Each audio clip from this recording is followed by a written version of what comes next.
Assalamualaikum warahmatullahi wabarakatuh. Perkenalkan, nama saya Nurbaini Hussein. Di sini saya akan menjelaskan sedikit tentang materi English Morphology. Langsung saja ke materi pertama, yaitu inflection. Infleksi adalah perubahan bentuk kata, benda, kata sifat, kata kerja, dan sebagainya yang dilakukan untuk membedakan kasus, jenis kelamin, suasana hati, angka, suara, dan lain-lain. Infleksi memiliki kata dasar tidak mengubah makna. Regular inflection, the way we change a word's form to reflect things like dances, plurality, gender, age, is usually governed by consistent, repeatable rules. Irregular inflection, there are many sentences in which the way a word is inflected doesn't seem to follow any rules or convention at all. Oke, sekarang kita lanjut ke materi yang kedua, yaitu morphology and affixation. Langsung saja ke pembahasan pertama, yaitu apa itu morfologi? Dalam bahasa Inggris, morfologi adalah ilmu yang mempelajari kata, pembentukannya, dan hubungannya dengan kata lain dalam bahasa yang sama. Ini menganalisis struktur kata dan bagian kata, seperti batang, akar, awalan, dan bagian akhir. Morfologi juga mengkaji bagian-bagian ucapan, intonasi, dan tekanan serta bagaimana konteks dalam mengubah pengucapan dalam makna sebuah kata. Oke, next. Apa itu afiksasi? Afiksasi dapat kita lihat sebagai suatu proses di morfologi di mana sekelompok huruf atau imbuhan diletakkan pada suatu kata dasar atau akar kata sehingga membentuk suatu kata baru. Kadang-kadang kata baru mempunyai arti yang benar-benar baru. Dan kadang-kadang hanya memberi kita lebih banyak informasi tata bahasa. Oke, lanjut. Jenis-jenis afiksasi. 1. Prefix atau awalan. Prefix adalah huruf atau kelompok huruf yang ditempatkan di awal kata atau akar kata. Bentuk kata yang paling sederhana dan tidak dapat dijelaskan lebih lanjut. Untuk mengubah arti kata tersebut, contoh kata dis, artinya tidak, disable, dislike, disobey. Suffix sama seperti prefix, suffix berasal dari bahasa Latin yaitu sub dan figure. Dalam bahasa Inggris, sub berarti di bawah atau under, dan figure berarti memperbaiki. Suffix menjadi suffix atau suffix dalam bahasa Inggris yang artinya alias. Berakhir, jadi suffix adalah imbuhan yang berada di akhir kata. Dari arti suffix terlihat jelas posisi di belakang kata dasar. Suffix memiliki 3 fungsi khusus antara lain. 1. Ubah kelas kata. Contoh, collector plus ion, collection. Dari kelas kata verb mengumpulkan menjadi kata benda koleksi. 2. Menunjukkan waktu. Contoh, collect plus ed, collected. Dari present tense kumpulkan ke lampau dikumpulkan. 3. Menunjukkan jumlah. Contoh, boy plus s, boys, dari tunggal laki-laki ke jamak laki-laki. Oke, next. Yang ketiga ada infix. Infix adalah salah satu jenis imbuhan morfem atau kelompok morfem, satuan terkecil makna kebahasaan yang disisipkan pada akar atau batang kata untuk mengubah maknanya atau membentuk kata baru. Berbeda dengan prefix dan suffix yang masing-masing ditempelkan pada awal atau akhir kata dasar. Infix disisipkan pada badan kata, meskipun infix tidak umum dalam bahasa Inggris. Infix banyak digunakan dalam bahasa lain termasuk Tagalog, Yunani, dan beberapa bahasa penduduk asli Amerika. Contohnya adalah pengguna bloody atau Frankie dalam kata-kata seperti obso bloody lately atau you Frankie believable. Yang keempat ada confix. Confix merupakan gabungan prefix dan suffix yang digunakan untuk membentuk kata baru yang mempunyai arti berbeda. Dalam bahasa Inggris, confix tidak umum digunakan, namun ada beberapa contoh yang dapat ditemukan. Contoh confix dalam bahasa Inggris ada unplaceable, unbreakable, tidak dapat memecahkan, implaceable, inflatable, tidak dapat dihindari, displaced, understand, salah paham. Lanjut, yang kelima ada interfix. Interfix adalah jenis imbuhan yang diletakkan di tengah-tengah kata. Dalam bahasa Inggris, interfix jarang digunakan, namun ada beberapa contoh yang dapat ditemukan seperti contohnya adalah Indonesianologi yang terdiri dari kata Indonesia dan logi. Contohnya adalah Jawanologi yang terdiri dari kata Java dan logi. Oke, next. Lanjut ke materi yang ketiga, yaitu composition and type of composition.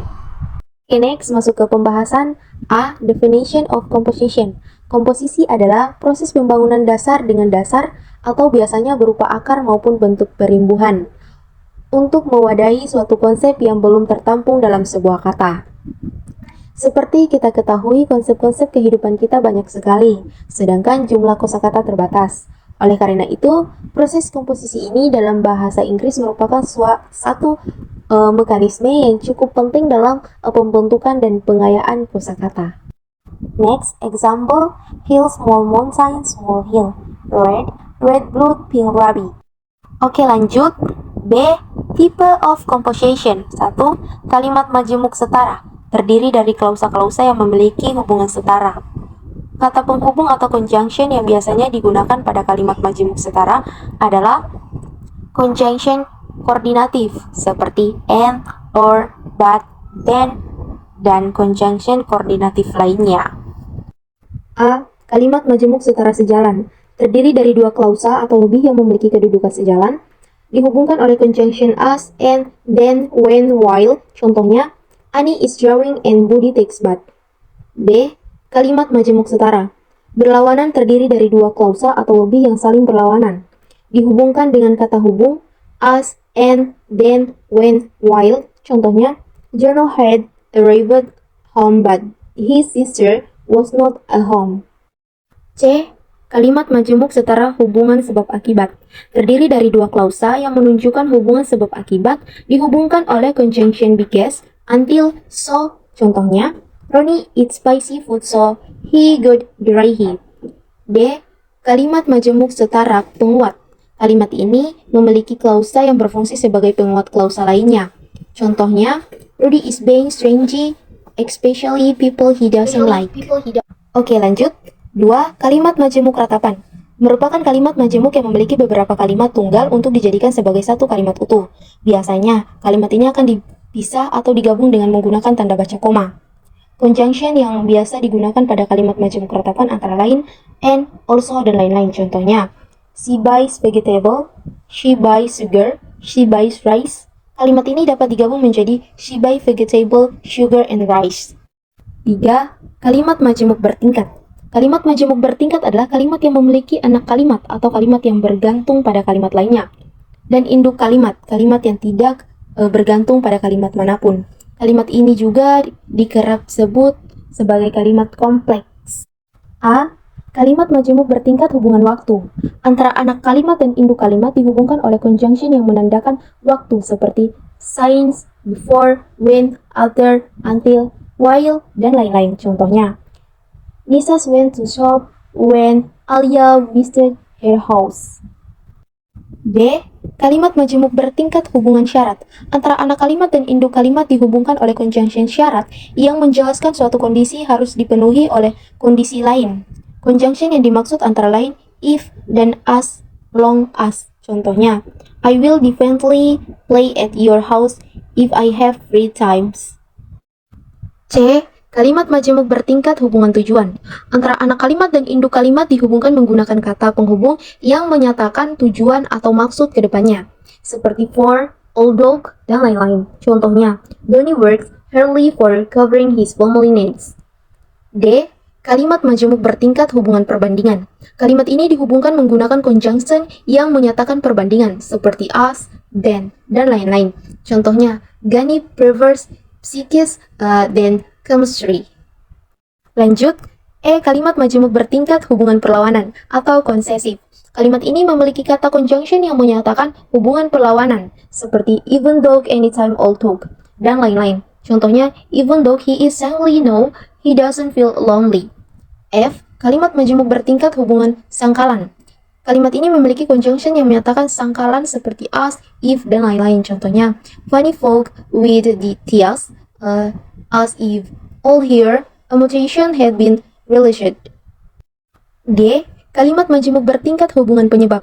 Kalimat ini menjelaskan mengenai hubungan sebab dari induk kalimat. Biasanya kalimat ini menggunakan kata penghubung sebab, seperti because. Contohnya, Rangga suffers from hair This is because he liked smoking cigarettes. H. Kalimat majemuk bertingkat hubungan akibat. Kalimat ini menggunakan kata conjunction yang mengatakan akibat, seperti for, so, dan lain-lain. Contohnya, Andy hit Alia, so Alia's mother go angry with Andy. Next, I. Kalimat majemuk bertingkat hubungan cara. Kalimat ini menjelaskan keterangan cara dari anak kalimat ke induk kalimat.